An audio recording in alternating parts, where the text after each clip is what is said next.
got some breweries that are built just for contract brewing. Absolutely. There's a brewer in Connecticut called Two Roads, and they are huge.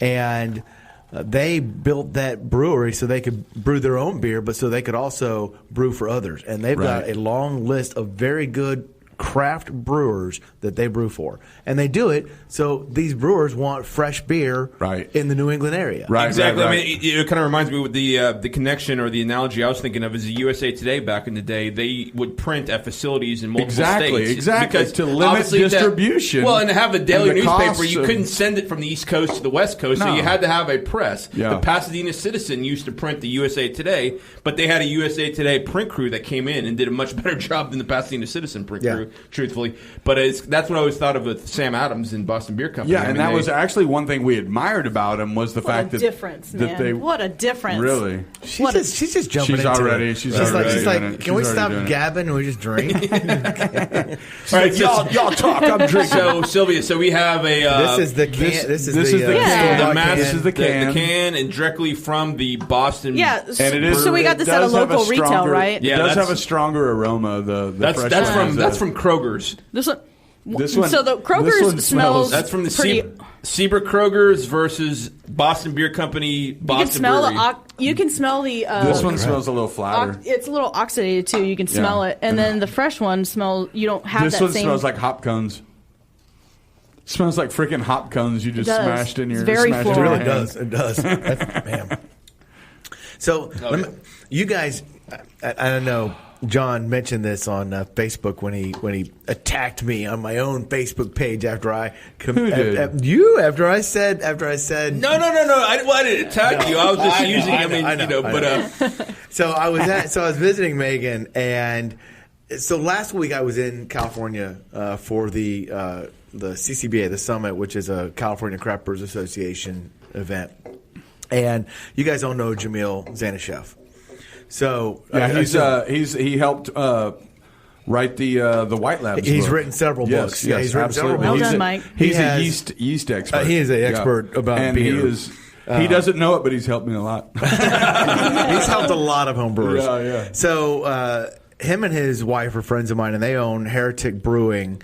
And I saw Liz and his wife, and I said, hey, Liz, we're just talking. I was like, hey, you guys pouring anything? She said, yeah, come try our New England IPA. I'm like, oh, no, I don't want to do that because, I'm anti, hazy beer, right? So ridiculous. I think that was like our major conversation. It last was. time, yeah. So here, she's like, come on, Chris, you got to try it. I'm like, here's the problem. I said, I know Jamil, and I know he makes amazing beer. And I know what's going to happen is I'm going to try your hazy IPA, and I'm going to like it, and that's going to defeat my argument. And I don't want that. It's going to break the pyramid, man. It's going to ruin it. So I went and tried it, and of course it was good. And I was like, yeah, it's good. Dang it. So then I go to Boston, and I see Megan, and she's a great brewer. And same thing. She's like, you got to try the hazy IPA. I'm like, oh, man. Did she brew one? Yeah, this beer. This is her beer. Oh, what? So this is her beer. They researched and studied and brewed and researched and studied and brewed. The amount of time they put into making this beer is insane. I mean, to determine what ingredients they want to use to get exactly what they wanted for it to be stable and all the things. So naturally, that's true brewing right there. That's is. Not a lot of people doing that right now. No, there's not. That's refinement. That's refinement to a almost perfect to near perfection. Absolutely. And so she gives me this beer, and I say the same thing. I said, "You're a great brewer, so I'm going to lose this one." And naturally, I did because this is a great beer.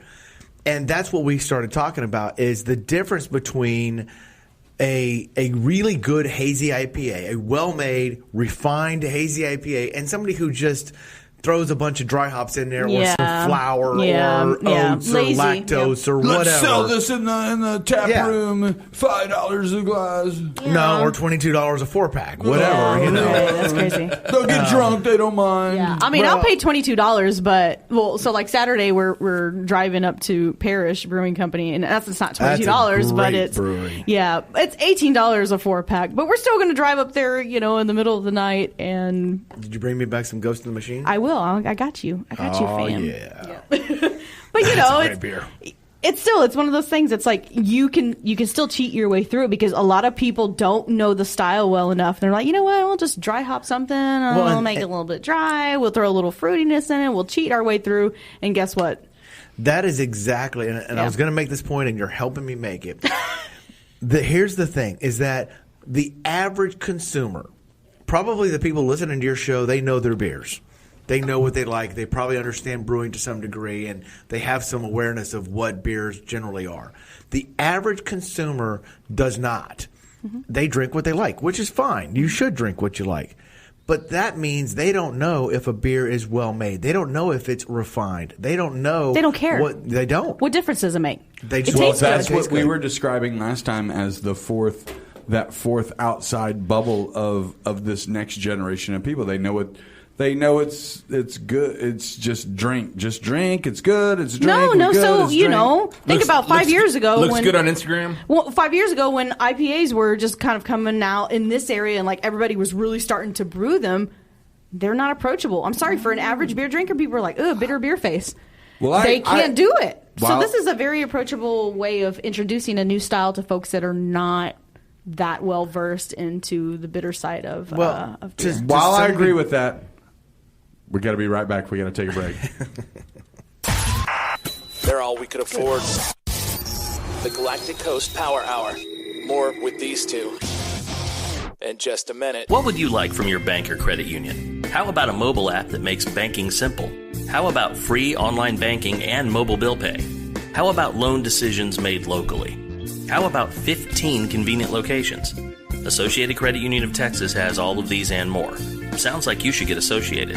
ACU of Texas, federally insured by the NCUA. For more info, visit acutx.org. Lamont Brands is a veteran-owned business serving the Houston, Clear Lake area and beyond. Their in-house capabilities include screen printing, embroidery, rhinestones, heat press transfers, and thermal flex design, as well as e-commerce solutions and on-site fulfillment. If you're looking to brand your business through custom apparel and or promotional products, Lamont Brands should be your first and only call. Lamont Brands is located at 920 Gemini in Houston. Give them a call at 281-286-7553 or visit them online at lamontbrands.com. Hey, it's Adam Smasher, and ClearLakeToday.com is where I go to find restaurants, events, entertainment, services, and more in the Clear Lake and Bay Area.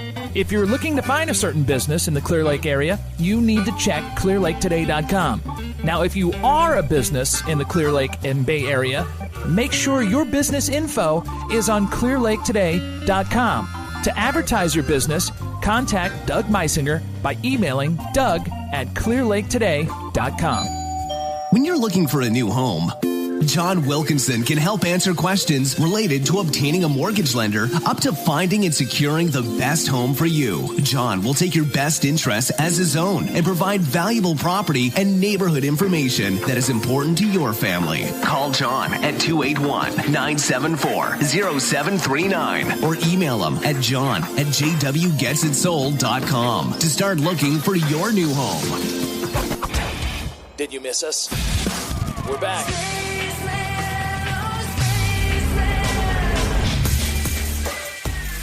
Live from the ACU of Texas Studios, the Galactic Coast Power Hour with John Innes and Mighty Mike Taylor. And 40? Yeah. That's right. We're back with the Galactic Coast Power Hour, and tonight we're talking about mosquitoes. How to prevent... They suck. Actually, we're not. We're talking about beer. And we've got the Beer Ninja Chris Spradley in studio with us. And, I hate mosquitoes. Man, they've gotten pretty nasty. Why did you have to bring up mosquitoes, dude? No. We were having a good day. We were having a good conversation. Yeah, y'all don't want to see my mosquito bites on my legs, I guess. Thanks for wearing pants. No problem. New England IPAs? I mean, I'm ready to talk about other stuff. I don't know. Are we done? I think Chris is about to say something. I was just gonna say that absolutely the consumer should drink what they like, because ultimately, absolutely, it comes down to what do you like? What do you like? Drink. Every consumer has the right to drink what they like. Absolutely. Yes, absolutely. And because we are a consumer-driven industry, brewers are going to brew beer that a consumer says they want. Mm-hmm. So even brewers who don't particularly like hazy IPAs are giving in and brewing hazy IPAs. Mm-hmm. And so Avery, literally brewers Avery who just said announced that breweries who said they would never brew hazy IPAs. When St. Arnold did one, I was like, "Oh my god!" Deschutes just came out with one. Yeah, I mean, yeah, they did. Yeah, even locally breweries that But were you can't deny the money coming in. no, right? you can't. Absolutely. If the crowd says we want this, you give them this. Passion brewer. But here's the thing. There's going to be a separation between a well-made hazy IPA and one that's not. And I don't think you can see that divide right now. It'll be you 4 or 5 definitely years. can. It'll be 4 or 5 years before it's clear, I believe. No, you definitely can. Well, I don't Just think you look this- at social I still don't media believe it's gonna last. alone. You look at social media numbers, and you look at events, and you look at ticket sales, and you look at what's happening. These people are brewing, and sometimes you'll have a brewery that's like, "Hey, I'm releasing a New England IPA. Come and get it." And then people are like, "No, nobody." So I think the telltale is if one wins Gabbeth, it's I hope it's from stick. Houston. I hope it's from Houston. Well, That's what I whether it's want, from man. Houston or not. There's going to be 3 winners because there's gonna be 3 categories. But if one over, so what are the 3 categories? There's Pale ale, there's pale, IPA, and double IPA. IPA and double IPA. If one takes either one of those 3 categories, Come on, Houston? it's going to stick. I have not actually had any of Spindletap's hazy IPAs. Oh my God, they're actually probably the freaking best New England IPAs. I don't I've wait had. in line for beer. You don't have to wait in line. All you have to do is buy tickets online. All right, well, That's it. You buy tickets, you pick it up at your own leisure. That's what it is. still not going to do that. You're gonna drown staring at the sky, Or just go to the tap room because they have it on tap all the time. So You're you kind of know. like me with movies. If a movie hits later. the box office huge, I'm like, I'm not going to see it ever. So I made a comment in one of the beer forums on Facebook about hazy IPAs, and wasn't even as negative as I typically am about this beer. And Brody Chapman got on there and was like, "Dude, you need to come up here and try some beer. You should. try some, because I've been up to the brewery multiple times, especially when I was on What's on Tap, and he's like, you got to come up here and try the beers." And I'm like, "Oh, I don't know. I might have something to do that day. Yeah, I got to wash my hair. So the founder of a brewery invites you to come. Brady. Marcia. But there's a lot of Houston breweries that are doing really, really great hazy beers. I mean, we talk about Spindletap right, because they're the so- loudest, but So before we move on topics, last time I was on the show, I did not get to explain why I'm against hazy IPAs. Please All right. explain, sir. There are several things. The first and foremost is that the beer industry, and my 10 years in it, including as a brewer, we have tried over and over and over to for clarity. make our beer as clear as possible. Everyone says that. It's clarity, clarity, Mike and I clarity. struggle with that. I mean, that's, it's all I'm a about German ale vibrance. guy. I'm a German ale guy. Clarification for me is Yeah. the heartbeat of the beer. Because for Yeah. me, the beer says, I'm ready when it's clear, Yeah. and it takes that But that corner, is just and appearance, it turns right. though. That is just appearance. Yeah, well, appearance matters. It does. It does. BJCP, Appearance, Okay, appearance is one of those flavor, things. mouthfeel. Yes, it's all of those things. But we have, as an industry, we have been striving to make our beer as You're clear right. as possible, and this defies everything about that. You're All right, so right. that's one. 2 is packaging instability. There's an issue with this that is going to get resolved as people learn to make this. It will be figured out, but now it's not. 3, and this is just personal. This is where I am not a fan of the body of a lot of these beers. You don't it's like this- a thick mouthfeel? I like it in a stout. But you don't like it in an IPA? No, I want an IPA I don't to know be that. crisp. I don't know and- that hazy IPAs are thick. They're I would, creamy and creamy. I don't want it to be creamy. pillowy. A lot of times consider they're them using. creamy. I would consider them thin and airy. That's different ones. The ones that are using oats or lactose, If you're using oats, that's Yeah, now you're lactose is headed. adding Now a you're lot headed to it. towards. It's a different So the Sam Towards Adams stout, but- Sam Adams New England IPA has a percentage of oats in it. Not a high percentage, but it has a percentage because that helps get you some haze. It does, but So it really that's is. a temperature issue, though, is what that It's is. not only a temperature issue. It is a temperature issue. You're thinking of chill haze.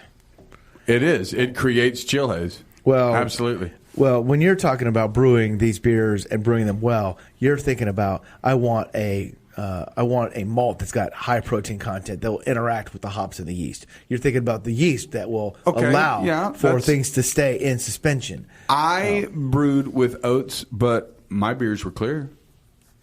because I follow laws. But you can brew it in a way that depends on the to yeast, use too. the oats to cloudy up your beer. But you have to think about... mainly they're using the hops to cloudy their beer. Yeah, mostly the oats is for the thickness because it's so thin to begin with. Yeah, but you got to think about, yeast flocculation is going to pull a lot of that stuff down. The higher proteins, the higher proteins. Yeah.